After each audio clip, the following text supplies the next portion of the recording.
Next రాష్ట్రాలు కూడా ఇదే వార్త. బీజేపీ కుట్ర, ఎట్టకేలకు కవిత అరెస్టుపై స్పందించిన కేసీఆర్. ఇన్నాళ్లు మౌనంగా ఉండడం పైన అనేక విమర్శలు.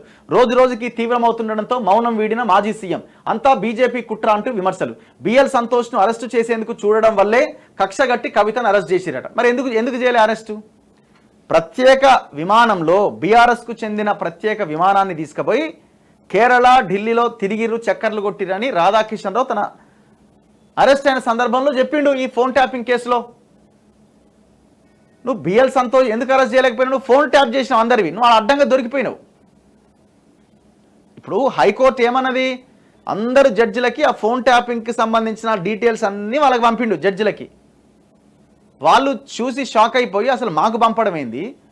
కోర్టు అన్నది ఇన్వెస్టిగేటివ్ ఏజెన్సీస్ దగ్గర, పోలీసుల దగ్గర ఉండాల్సిన సమాచారం నీ దగ్గరికి ఎట్లొచ్చింది, సమాధానం చెప్పంటే నీళ్ళు నమిలిండు.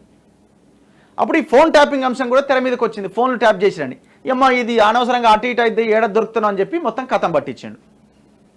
రాధాకిషన్ రావే చెప్పిండు కదా ఈ కేసులో ఆయన ఎవరు ఫోన్ ట్యాప్ గురైన బాధితుడు నందకుమారే చెప్పిండు కదా నా ఇంటర్వ్యూలోనే. వాళ్ళు బీజేపీలోకి పోవడానికి రెడీ అయ్యారు. ఆ నలుగురు ఎమ్మెల్యేలు, రోహిత్ రెడ్డి కానీ గువ్వల కానీ మిగతా వాళ్ళు రెడీ అయ్యారు. ఆ విషయం తెలిసి నువ్వు వాళ్ళని రోహిత్ రెడ్డిని ట్రాప్ చేసి ప్రగతి భవన్లో కూర్చోబెట్టి బండబూతులు తిట్టి బెదిరించి ఈ ఆపరేషన్ అంతా నడిపించినావు. ఎవరికి తెలియదు ఇది ముచ్చట? దీనికి కవిత అరెస్ట్కి ఏం సంబంధం?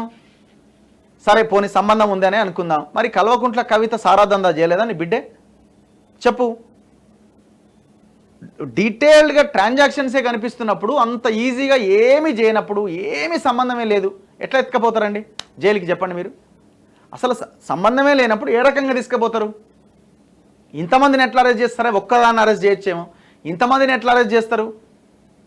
ఒక ముఖ్యమంత్రిని ఎట్లా అరెస్ట్ చేస్తారు? ఢిల్లీలో ఒక ముఖ్యమంత్రిని ఎట్లా అరెస్ట్ చేస్తారు ఏమి లేనప్పుడు? అలా విత్ ఎవిడెన్స్, విత్ ట్రాన్సాక్షన్స్తో సహా కనపడుతున్నప్పుడు దానికి సమాధానం చెప్పాల్సింది పోయి కుట్రపూరితంగా కవితని ఇరికిచ్చారట. మరి ఇన్ని రోజులు ఎక్కడ పోయినావు? ఎందుకు సైలెంట్గా ఉన్నావు? వాయ్? ఎందుకు బయటకు వచ్చి మాట్లాడలే? కూతురుని ఎందుకు పలకరించలే? పోయి మాట్లాడలే? దీనికి ఆన్సర్ ఉండదు.